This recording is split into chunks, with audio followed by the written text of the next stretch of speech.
warahmatullahi wabarakatuh. Salam bahagia guru-guru hebat.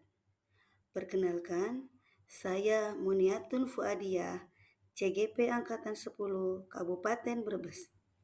Pada kesempatan kali ini, saya akan memaparkan tentang demonstrasi kontekstual modul 1.1 Pemikiran Ki Hajar Dewantara. Menurut Ki Hajar Dewantara, tujuan pendidikan adalah menuntun segala kodrat yang ada pada anak-anak agar mereka mencapai keselamatan dan kebahagiaan yang setinggi-tingginya, baik sebagai manusia maupun masyarakat. Ki Hajar Dewantara sangat mendorong pendidikan yang berpusat pada murid, di mana guru bukan hanya sebagai sumber pengetahuan, tetapi juga sebagai fasilitator dalam proses pembelajaran. Seorang anak atau murid harus menjadi pusat perhatian dalam pendidikan.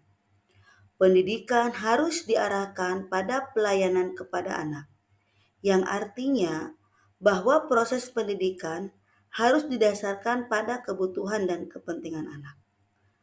Beberapa gagasan Ki Hajar Dewantara yang menjadi pendidikan berpusat pada anak, yaitu yang pertama konsep menghamba, yang mana seorang guru harus memiliki sikap menghormati dan memuliakan anak dalam proses pembelajaran, yang mana kita harus menghormati anak sebagai kodratnya bahwa dia adalah makhluk Tuhan. Kemudian yang kedua, yaitu konsep kodrat alam dan kodrat zaman.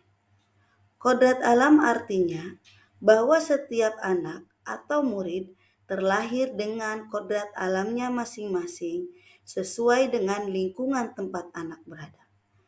Jadi, mereka sudah memiliki bakat dan minat masing-masing, serta lingkungan yang mempengaruhi pendidikan mereka. Kemudian kodrat zaman artinya guru sebagai pendidik perlu menyesuaikan dengan perkembangan zaman yang terus berubah. Kemudian yang ketiga yaitu semboyan filosofi pendidikan, yaitu Ingarso Sungtulodo, Ing Madyo Mangunkarso, Tutwuri Handayani.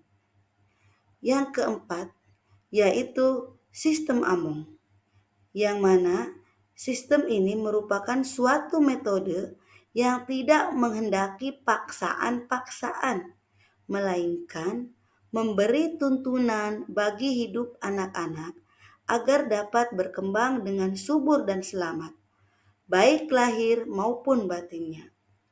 Among berarti memberikan contoh tentang baik dan buruk tanpa harus mengambil hak murid, agar bisa tumbuh dan berkembang dalam suasana batin yang merdeka sesuai dengan dasarnya. Kemudian yang terakhir, yaitu pentingnya pendidikan budi pekerti bagi anak. Jadi, anak tidak hanya dibekali dengan pengetahuan semata, melainkan bagaimana seorang guru atau pendidik bisa membentuk karakter murid yang bisa berkompeten dengan zamannya.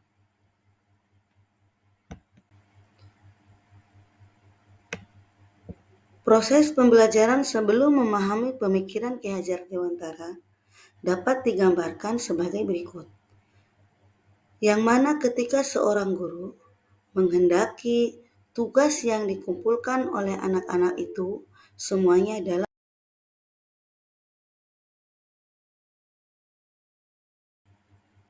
implementasi pemikiran Ki Hajar Dewantara yang sudah saya terapkan dalam pembelajaran, diantaranya yaitu tergambar dalam foto-foto berikut.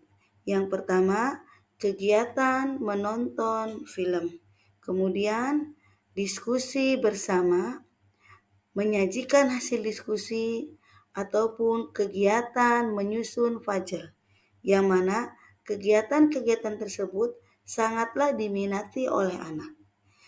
Dengan demikian, harapan saya sebagai pendidik, anak akan lebih mudah dalam memperoleh pembelajaran, sehingga hasil yang didapat pun dapat mencapai maksimal.